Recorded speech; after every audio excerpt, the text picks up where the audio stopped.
A v roku 1984 som začal chodiť do školy. Okuliare som ešte nenosil a netušil som, že o 31 rokov neskôr zažijem také zázraky.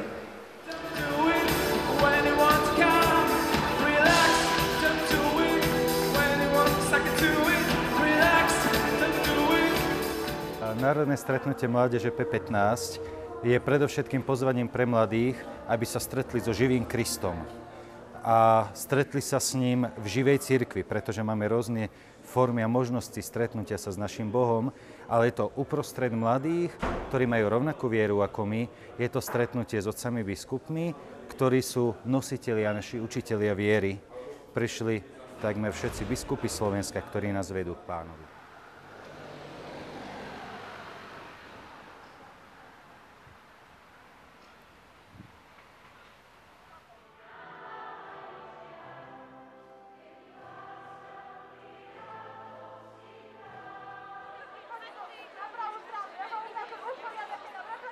Národné stretnutie mládeže P15 zorganizovala Rada pre mládež a Univerzity konferencie biskupov Slovenska v spolupráci s neziskovou organizáciou Kanet. Tesne predtým to trvalo týždeň, kedy prebiehal prípravný týždeň spolu so 400 dobrovoľníkmi, ktorí už boli na mieste a pripravovali celé podujatie. Postupne sa k ním pridalo ďalších takmer 3000 mladých ľudí, takže dá sa povedať, že takých 3500 mladých ľudí sa zúčastnilo podujatia Národné stretnutie mládeže v Poprade.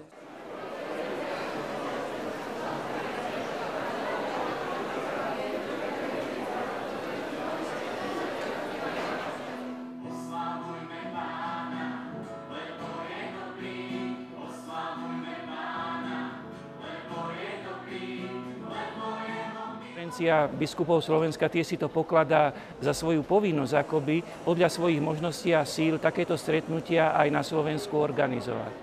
Je to nádherné stretnutie mladých ľudí, ktorí prinášajú svoje nadšenie, svoju túžbu stretnúť sa, zažiť, byť blízko jeden druhému, ale predovšetkým spoločne s Bohom.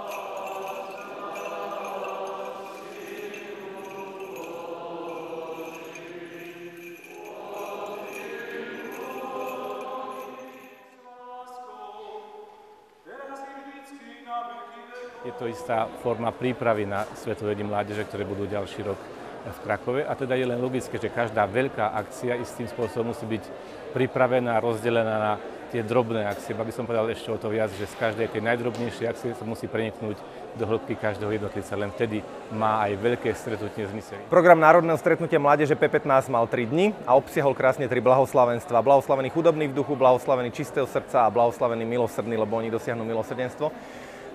P15 bola vyvrcholením čistého roka, to znamená, že zobrazili sa nám na javisku nielen piktogramy a všetky symboly, ktoré sme 10 mesiacov ľuďom približovali v katechézach čistého roka, ale aj to najkrajšie posolstvo, že kto má čisté srdce, skutočne Boha vidí.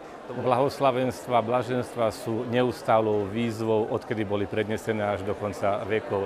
Ich prijatie znamená vlastne tú najväčšiu možnú revolúciu, ktorú si dokážeme predstaviť. Mladý človek je ešte človek plný ideálu, je schopný naozaj sa nadchnúť pri niečo nové, niečo, čo môže zmeniť jeho život aj život prostredia, v ktorom sa nachádza. A preto si myslím, že téma blahoslavenstiev bude blízka srdcu každého mladého človeka, ktorý ešte natoľko duchovne, vlastnícky dokáže prekonať tie zaužané stereotypy, ktoré hovoria o tom, že silný je ten, kto je zdravý, bohatý, mocný, hlučný a nie ten, ktorý dokáže prijať s pokorou aj chudobu, aj zármutok, a ktorý má prvom rade ale srdce otvorené na potreby blížneho, ktorý je milosrdný.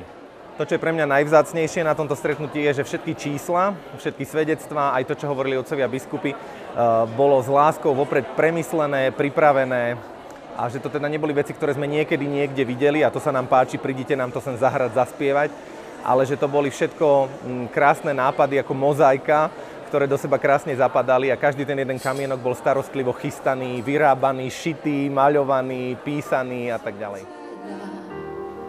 Z rodu Dávida svojho služobníka. Ako ktorú je Kristova reč. Ale mám vlastne spôsobom sám naraz cestí života celkom oslabený.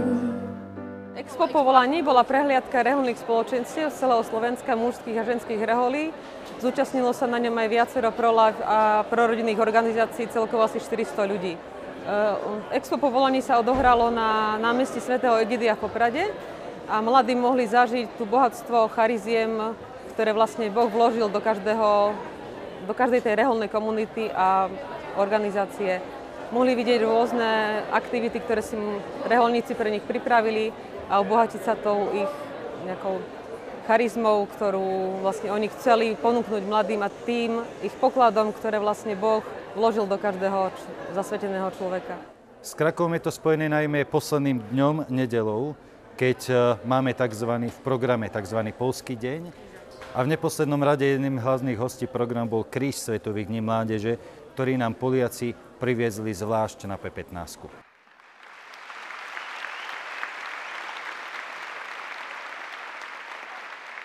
Vyslovene pozývame mladých do Krakova na Svetové dni mládeže. Máme tu delegáciu z Poľska, máme tu autobus mladých z Poľska, ktorí pozývajú do Krakova a na záverečnú svätú omšu príde zástupca kardinála Diviša, otec biskup Damian Muskus, pomocný biskup Krakovskej arcidiecézy.